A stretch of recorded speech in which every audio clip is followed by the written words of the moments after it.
चलते हैं वृषभ यानी कि टॉरस की तरफ। आपके लिए चंद्रमा 22 तारीख को आपके दूसरे भाव यानी कि मिथुन में रहेंगे। शाम के 4 बजे के आसपास ये आ जाएंगे यहाँ पर, और 25 तारीख सुबह के 2 बजे तक उनका गोचर वहीं पर रहेगा।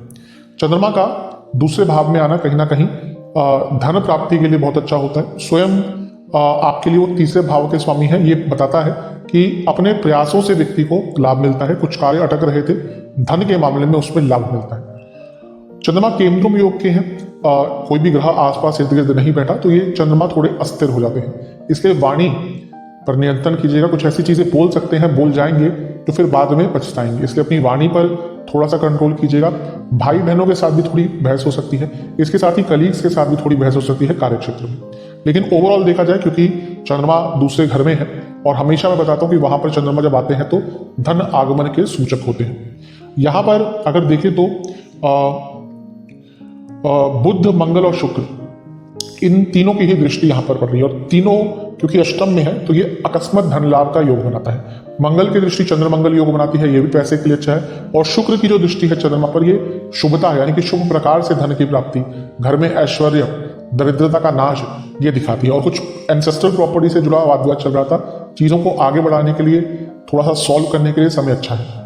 लेकिन क्योंकि अष्टम भाव अनिश्चितता भी देता है और बुध और चंद्रमा का यहाँ पर संयोग हो रहा है दृष्टि द्वारा, तो कंफ्यूज्ड बहुत रहेंगे।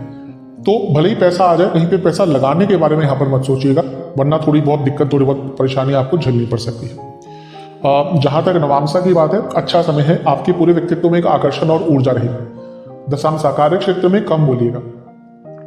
लव लाइफ ठीक है, इवन नया रिलेशनशिप भी स्टार्ट हो सकता है इस टाइम पे। वैवाहिक जीवन को एक नया मौका मिल सकता है। कहीं बहुत प्रॉब्लम चल रही थी तो चीजों को सॉल्व किया जा सकता है। जहां तक स्टूडेंट्स की बात है, ठीक है समय, लेकिन बस एक चीज कहूंगा, थोड़ा सा स्ट्रेस हैंडलिंग पर ध्यान दीजिएगा। स्ट्रेस इस टाइम पर ढंग से हैंडल नहीं कर पाएंगे, उसके कारण प्रॉब्लम होगी।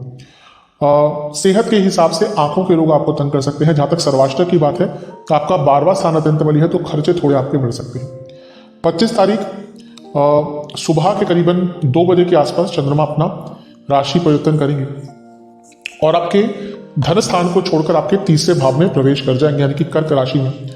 और 27 जनवरी दिन के करीबन 1 बजे तक उनका गोचर यहीं पड़ेगा। चंद्रमा का तीसरे भाव में आना कहीं ना कहीं ठीक होता है आपके लिए, क्योंकि स्वयं तीसरे घर के स्वामी है, तो ये और भी अच्छा है।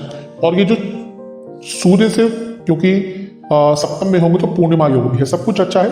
बस क्या है कि यहाँ पे चंद्रमा केंद्रुम, पूरे हफ्ते केंद्रुम योग में रहेंगे, और सूर्य का प्रभाव है तो पूर्णिमा है, यानी कि स्ट्रांग तो है लेकिन अस्थिर है।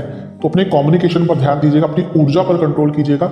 गलत जगह पर अपनी ऊर्जा लगाकर अपने समय को, अपनी ऊर्जा को, अपने रिसोर्सेज को वेस्ट करेंगे। मंगल की दृष्टि बनी रहेगी। चंद्र मंगल योग अभी भी बन रहा है, और क्योंकि मंगल सप्तम के स्वामी है और सप्तम से दूसरे में बैठे हैं, जो लोग बिजनेस करते हैं अपना, उनको लाभ होगा। और विदेश से संबंधित कार्य करते हैं तो उनको भी लाभ होगा, क्योंकि मंगल 12वें घर के स्वामी है। कहीं ना कहीं अटका हुआ कार्य पूर्ण हो सकता है, आगे बढ़ सकता है। जीवन को एक गति, एक लय यहाँ पर प्राप्त होगी। अच्छा समय आपके लिए दिख रहा है। गुरु से भी क्योंकि केंद्र में है, टेक्निकली गजकेसरी योग भी बन रहा है, तो शुभता है। नवांशा के अनुसार ज्यादा मत बोलिएगा। अगर कुछ बहस होती भी है तो जल्दी कॉम्प्रोमाइज कर लीजिएगा। दशांशा कार्य क्षेत्र या बिजनेस दोनों में ही कुछ काम अचानक से अटक सकते हैं, लेकिन थोड़ा सा प्रयास करेंगे वो कार्य पूर्ण हो जाएंगे, तो हिम्मत वहां पे नहीं हारनी। जहां तक लव लाइफ की बात है, शांत रहिएगा। वैवाहिक जीवन एटमॉस्फेयर अच्छा बनाकर रखिएगा, एक फ्रेंडली एटमॉस्फेयर होना चाहिए, वरना प्रॉब्लम हो सकती है। जहां तक स्टूडेंट्स की बात है, सब कुछ ठीक है, बस अपनी तैयारियों पर ध्यान दीजिए, अपनी प्रिपरेशन पर ध्यान दीजिएगा। सेहत के हिसाब से गले के रोग, थायराइड संबंधित रोग तंग करेंगे। सर्वाष्टक में 6वां स्थान अत्यंत बली है। किसी पर भी पैसे के संबंध में यहां पर भरोसा मत कीजिएगा। 27 तारीख दिन के करीबन 1 बजे के आसपास चंद्रमा पुनः अपना राशि परिवर्तन करेंगे और आपके चौथे भाव में आ जाएंगे, यानी कि सिंह में, लियो में। ये होगा दिन के 1 बजे के आसपास, और सप्ताह के अंत तक यहीं पर रहेंगे। चंद्रमा जब चौथे घर में आते हैं तो कार को भावनाशय दोष उत्पन्न होता है। ये थोड़ा सा सेंसिटिव व्यक्ति को कर देता है, क्योंकि चंद्रमा मन के कारक है, और शनि की दृष्टि भी है, विषयोग भी बनेगा।